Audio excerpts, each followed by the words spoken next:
Hello friends, मेरा नाम पवन सोलंकी है।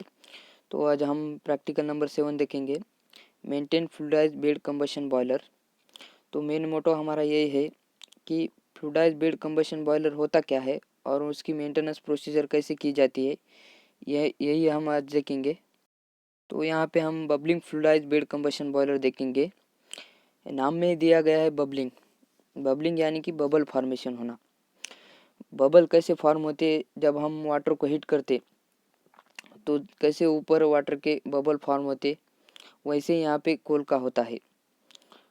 कोल को जैसे हीट करेंगे वो ऊपर जा कोल को जैसे हीट किया वो आइस पार्टिकल में कन्वर्ट हो जाएगा। तो इसको भी हम बबल फॉर्मेशन कह सकते हैं। तो पहले हम यहाँ देखेंगे कोल और लाइमस्टोन का मिक्सचर कैसे किया जाता है। यहाँ से कोल आता है और यहाँ से लाइमस्टोन आता है और यहाँ पे फीडर दिया गया है जो कि कोल और लाइमस्टोन को मिक्स करता है और वो मिक्सचर हम कंबशन चैम्बर में भेजते हैं।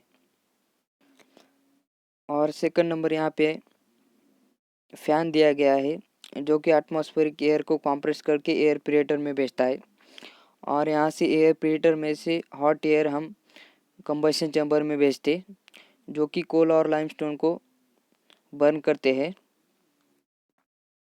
और हमें यहाँ लाइमस्टोन इसलिए दिया गया है क्योंकि कोल में सल्फर के पार्टिकल्स रहते जो कि हार्मलेस गैसेस है। जैसे हमारे गाड़ी में कैटालिटिक कन्वर्टर होता है जो कि हार्मफुल पोल्यूटेंट्स को हार्मलेस गैसेस में कन्वर्ट करता है, वैसे यहाँ पे लाइमस्टोन है जो कोल में सल्फर के पार्टिकल्स रहते तो वो सल्फर पार्टिकल्स को ऑब्जर्व करके उसको सल्फर डाइऑक्साइड में कन्वर्ट करता है। तो यहाँ से पोल्यूशन क्रिएट नहीं होता है।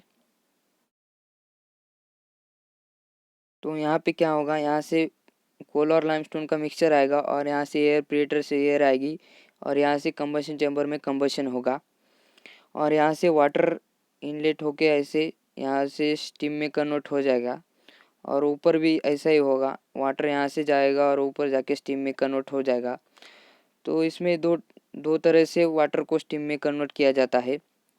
और जो ये कंबस्टिबल पार्टिकल्स है वो ऊपर जाके ऐसे साइक्लोन सेपरेटर में डस्ट कलेक्टर में कलेक्ट किए जाते हैं और वो वहाँ से ऐसे घूमते घूमते नीचे आते हैं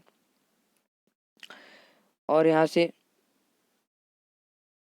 और जिन ऐश पार्टिकल्स का वेट ज़्यादा रहता है वो यहाँ नीचे आके फिर से कंबशन चैम्बर में भेजे जाते हैं और जिन ऐश पार्टिकल्स का वेट कम रहता है वो फ्लू गैसेस से एयर प्रिएटर में भेजे जाते हैं। और यहाँ पे हमें एग्जॉस्ट दिया गया है जो कि इन ऐश वेस्ट ऐश पार्टिकल्स को एटमॉस्फेयर में छोड़ देता है।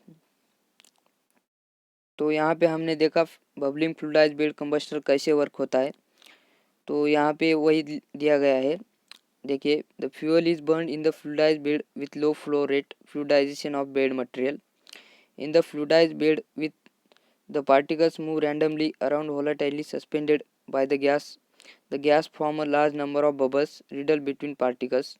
In this type of amount of airborne particles from the fluidized base is small. The particles may be recycling to the combustion chamber by after separation or collected by such as back filters or cyclone to improve combustion efficiency.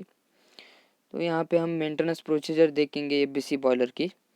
Inspect for science of corrosions and leakages. During boiler inspection, it is important to watch for signs of corrosion and heat leaks, especially around safety valves and piping. Even small problems can quickly version address issue promptly. Check stack temperature gauge. The stock temperature gauge monitors the temperature of flue gases leaving the boiler. If gauge readings are too high, this could indicate serious efficiency problem since hot gases might be bypassing the heat transfer surface in the boiler, that resulting in thermal loss and higher operating cost. Clean the heat surface, remove soot and other buildup from the boiler's heat transfer surface to ensure an efficient transfer between the combustion gas and steam generation. Update and review boiler logs. Every time the boiler is inspected and serviced, the boiler locks should be updated. Likewise, it is important to review three locks on a regular basis so that gradual trends can be determined and so that the boiler technicians are operating with most formatting with information available. Analysis air fuel ratio. The air fuel ratio of oxygen to fuel burn during combustion is important for optimizing the boiler efficiency.